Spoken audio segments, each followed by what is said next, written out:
Mayong aga si tanan mga kauturan ko kay Jesucristo. Updi naman ninyo ako karon sa pagpamalandong sa aton santos nga ebanghelyo, kaging kuha sa ebanghelyo ni San Juan, kapitulo 15, bersikulo 9, tubtub 11. Inalangga nga mga kauturan sa sining nga santos nga ebanghelyo, ang aton mahal nga Ginoo nagapahayag sa aton nga iya kita ginahigugma. Kagang ina nga gugma, kaangay sang paghigugma sang amay sa iya.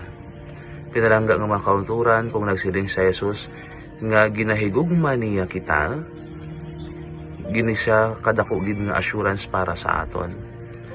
Tungod kay ini nga gugma, matuod. Kagbuot silingon, sa sini nga pagpahayag niya sang iya nga paghigugma, hindi kita niya pagpabayaan, kag iya gid kita tatapon. Makita na naton ina samtang yari siya diri sa duta sa mga iya hinimuan sa pagpakita siya gugma sa tawo. Makita ta nga ang tanan nga mga masarangan niya himuon, iya gid niya ginahimo. Ang tanan nga nakita niya nga kinahanglan himuon para sa mga tao, iya gid ina nga ginahimo. Example, no, nagpang-ayo siya sa mga masakiton, nagpakaon siya sa mga tao nga ginagutom, nagaduaw siya sa mga masakiton, kag iban pa.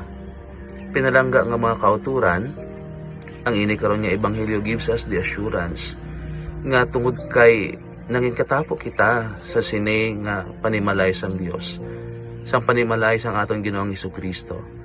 Ang mga grasya ang kinahanglanon naton iya gid nga igahatag sa aton.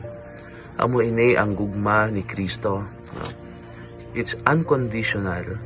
Sa pihak sang aton hindi pagkatakos, ug maski pa kon kaisa sa pihak nga kita nagapalayo sa iya, pero sa gihapon ang mga maayo nga butang nga sarang niya mahatag sa aton, ginahatag niya sa aton. Siguro kung kaisa wala lang naton ini natalupangdan, pero madamo nga mga bugay kag madamo nga mga okasyon kung sa dain kung aton lang gid usisaon, makita ta nga ini bunga sang paghigugma sang Dios sa aton. Way kita ginapabayaan sang Dios.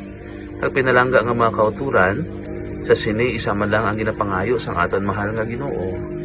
Mangin masinulundon lang kita, mangin matinumanon lang kita sa iya nga mga sugo, kung sa sugo sang Dios. But silingon ang pagkabuhi nga matarong, ang pagkabuhi sang pulong sang Dios, amo lamang ina ang iya ginapangayo. Agti kung aton man o sisaon, o ginasiling man niya nga ti sa pagpabili naton sa iya gugma, dira nga ang iya kalipay, mangin aton man kalipay. Kagina, no, magdadala sa aton sa kabugusan, sang kalipay naton man nga mga tawo.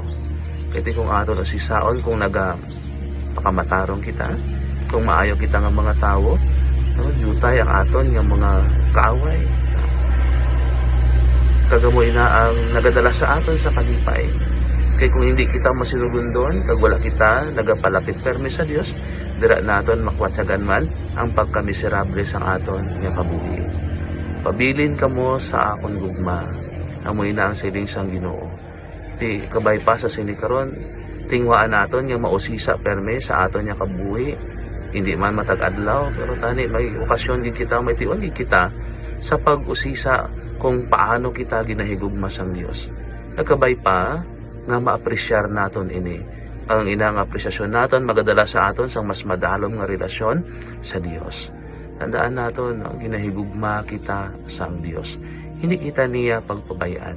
Kagabay nga ina nga gugma, magadala sa aton sa pagkamatarong kag kalipay sa kabuhi nga wala sing katapusan.